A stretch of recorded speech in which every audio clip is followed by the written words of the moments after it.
మందిర నిర్మాణంలో హైదరాబాద్ నగరానికి విశేష ఆదరణ లభించింది.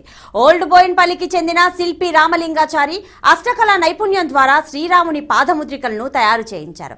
అలాగే మందిరం ఆలయ తలుపులను ఓల్డ్ బోయిన్పల్లిలోని అనురాధ టింబర్ డిపోకు చెందిన యాజమాన్యం తయారు చేసింది.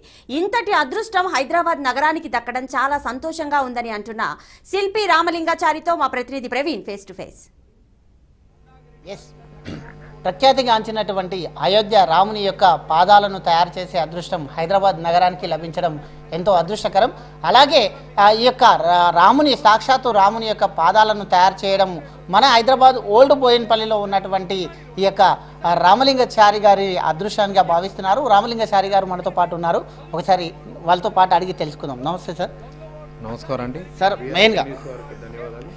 మెయిన్గా చూసుకుంటే అత్యంత విశిష్ట కలిగినటువంటి శ్రీరాముని యొక్క పాదాలు మన షాప్లో ఈ యొక్క ఓల్డ్ బోయిన్పల్లిలో తయారు కావడం, మీ షాప్లో తయారు కావడం ఎలా ఇస్తుంది?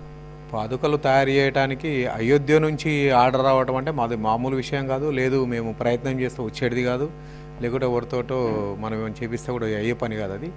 అది డైరెక్ట్ మనకు ఆర్డరు అక్కడి నుంచే తెలిసిన వాళ్ళ దగ్గర నుంచి రావడం అంటే అది మామూలు విషయం కాదు. ఇదన్నిటికీ కారణం ఏంటంటే స్వామివారి ఆశీర్వాదము, వాళ్ళ వరం లేనిది ఇది పని కాని పని.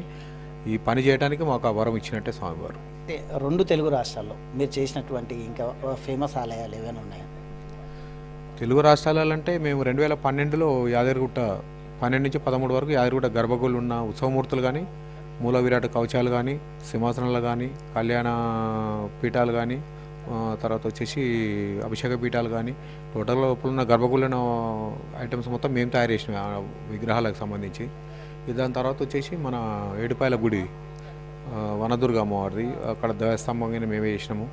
తర్వాత హైదరాబాద్కి వచ్చేసి కర్మంఘట్ హనుమాన్ టెంపుల్ కవచాలు కూడా మేమే చేసినాము.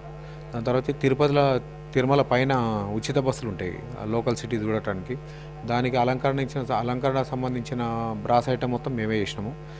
దాని తర్వాత వచ్చేసి శ్రీశైలం భ్రమరం మన శ్రీశైలం మల్లికార్జున స్వామికి నాగభరణాలు అయితే చాలా చేసి ఇచ్చాం దానికి. నెక్స్ట్ ఇంకోటి వచ్చేసి కడప డిస్టిక్లో ఉన్న వీరబ్రహ్మేంద్ర స్వామి మఠం ఉంటుంది. ఆ మఠంలో ఈశ్వరమ్మ వారి జీవ సమాధి మీద ఉన్న మండపం కూడా మేము చేసింది. అదంతా చివరిగా అయితే ఈ యొక్క తయారు చేసిన క్రమం లోపల చూడడానికి ఇట షాప్ దగ్గరికి చూడడానికి చాలామంది వస్తూ ఉన్నారు కాబట్టి ఏం చెప్పదలుచుకున్నారు? ఇది మేము ఇంకొక 4 రోజులైతే పని పూర్తిగా అయిపోతుందనే ముందు ఒక టీవీ ఛానల్ వచ్చింది. ఆ టీవీ ఛానల్ వచ్చిన వార్తను బట్టి చుట్టుపక్కల ప్రజలందరూ కొంచెం దూరం నుంచి వచ్చినప్పుడు కూడా చాలామంది కంటిన్యూగా చూసుకోవడానికి, దర్శనం చేసుకోవడానికి ఒక 2 డేస్ మొత్తం కంటిన్యూగా షాప్ కాడనే లైన్ లేక నిలబడ్డారు. దాని తర్వాత ఇక్కడ బోయిన్పల్లిలో భవానీనగర్లో వీరబ్రహ్మేంద్ర స్వామి దేవాలయం కాడ ఒకనాడు పెట్టినాం తయారైనాక. అక్కడ కూడా ఒకనాడు మొత్తం ఫుల్ లైన్ అయిపోయింది. దాని తర్వాత వచ్చి ఒకనాడు మళ్ళీ మా ఇంట్లో ఉన్నాయి, మా ఇంట్లో కూడా ఫుల్ లైన్ అయిపోయింది. దాని తర్వాత దాతలకు పిలిపించి ఇచ్చేసినాం. అయితే ఈ యొక్క పాదపద్మాలని సాక్షాత్తు శ్రీరామచంద్రుని యొక్క పాదపద్మాలని తయారు చేయడానికి టోటల్గా 20 నుండి 25 రోజుల సమయం తీసుకొని మొత్తం టోటల్గా కంప్లీట్ చేశారు.